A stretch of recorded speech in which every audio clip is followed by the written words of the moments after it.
역사를 바르게 배워야 되는 이유가 뭘까요? 오늘 나누어 볼 주제입니다.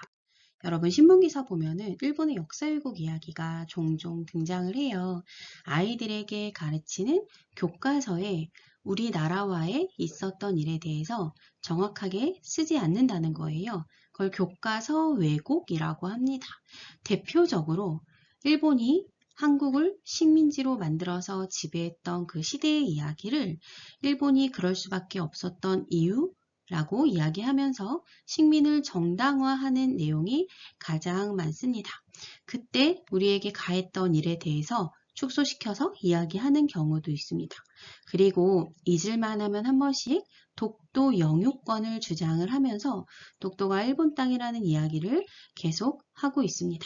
자, 그런데 문제는 이런 식으로 왜곡된 교과서로 역사를 배운다면 일본의 아이들이 바른 역사 의식을 갖기가 어렵다는 거예요. 물론 우리나라에 대해서 어떤 일을 했는지 정확하게 알고 사과할 건 사과하고 그 다음에 관계를 이어나가는 것에도 당연히 문제가 생길 수밖에 없습니다. 그래서 여러분들이 왜 역사를 바르게 배워야 하는가? 과거에 있었던 일을 정확하게 아는 것이 왜 필요한가? 한번 생각해 볼 필요가 있습니다. 사실 이 주제는 쉽다고 할 수는 없어요. 하지만 꼭 우리가 한번 나눠 보아야 할 이야기라고 선생님은 생각을 해요. 그래서 여러분들이 그렇다면 우리가 예전에 어떤 일을 겪었는지를 먼저 아는 게 중요하다고 생각해요. 그래서 오늘은 책 이야기를 먼저 해볼게요. 마사코의 질문이라는 책이 있어요. 이 책은 우리 6학년 친구들 그리고 중학생 친구들 읽기에도 참 좋은 책입니다. 단편 동화집인데요. 우리가 일제강점기 때 일본과의 있었던 일, 일본에게 당했던 일이 단편 하나하나에 주제별로 들어있어요. 예를 들어서 일제강점기에 우리말과 글을 금지를 당했어요. 사용하지 못하게 했던 것들, 그리고 관동대학살이라는 정말 슬픈 사건이 있었습니다. 그 사건 이야기. 우리의 이름을 일본식으로 바꾸게 했던 창씨 개명이라거나 오늘 선생님이 이야기하는 주제인 역사 왜곡에 대한 이야기도 담겨 있습니다. 이 역사 왜곡에 대한 이야기가 마사코의 질문이 표제작이에요. 마사코에게, 일본 아이 마사코에게 할머니가 일본이 과거에 했던 일에 대해서 정확하게 이야기하지 않고 그냥 우리는 피해자일 뿐이란다 라고 이야기하는 장면이 있어요. 그 장면이 바로 일본인들이 후손들에게 정확하게 이야기하지 않는다는 걸 상징하는 거거든요. 자, 그래서 이 책도 한 편 한 편씩 읽으면서 우리가 예전에 이런 일을 겪었구나. 이렇게 알아가면 참 좋을 것 같고요. 무엇보다 책 뒤에 앞에 동화가 어떤 사건을 기반으로 한 것인지 잘 정리가 되어 있으니까요. 그것도 읽어보면 좋겠습니다. 자, 그럼 우리도 한번 생각해 볼게요. 마사코의 할머니가 역사를 왜곡하여 손녀에게 설명하는 것처럼 우리가 올바른 역사를 배우는 게 왜 중요할까요?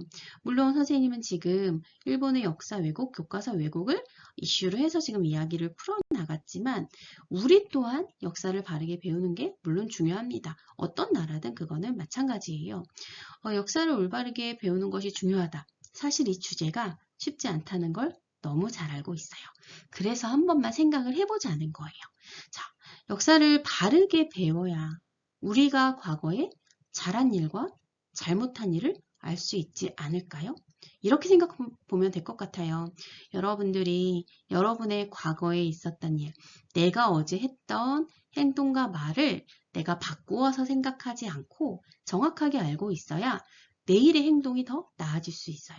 그것처럼 역사도 예전에 했던 실수를 똑같이 하지 않기 위해 바르게 아는 것도 필요할 것 같아요. 그리고 각 나라의 역사, 우리의 역사도 마찬가지지만 각 나라의 역사를 우리가 잘 배우면 다른 나라가 이런 과정을 통해 있었구나. 다른 나라의 문화는 이런 과정을 통해 이렇게 만들어진 거구나. 그런 것도 알 수 있습니다.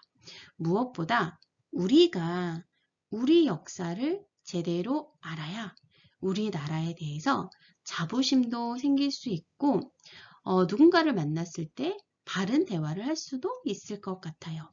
친구들과 대화를 할 때 여러분들이 서로가 서로에 대해서 잘못 알고 있으면 대화가 잘 통하지 않는 것처럼 나라의 역사도 마찬가지라고 생각을 합니다. 이게 정말 어려운 문제이기는 하지만 여러분들이 앞으로 지내면서 역사를 왜 배우는 것이 중요하고 올바르게 배우는 것은 왜 중요한가 생각해 보면 좋겠습니다. 이 이야기를 듣고 있는 여러분들도 알겠지만 학교에서 5, 6학년 때 역사를 배우고 있어요. 그 5, 6학년 때 학생들에게 역사를 가르치는 이유는 무엇일까요? 그것도 한번 같이 생각해 보면 좋겠어요.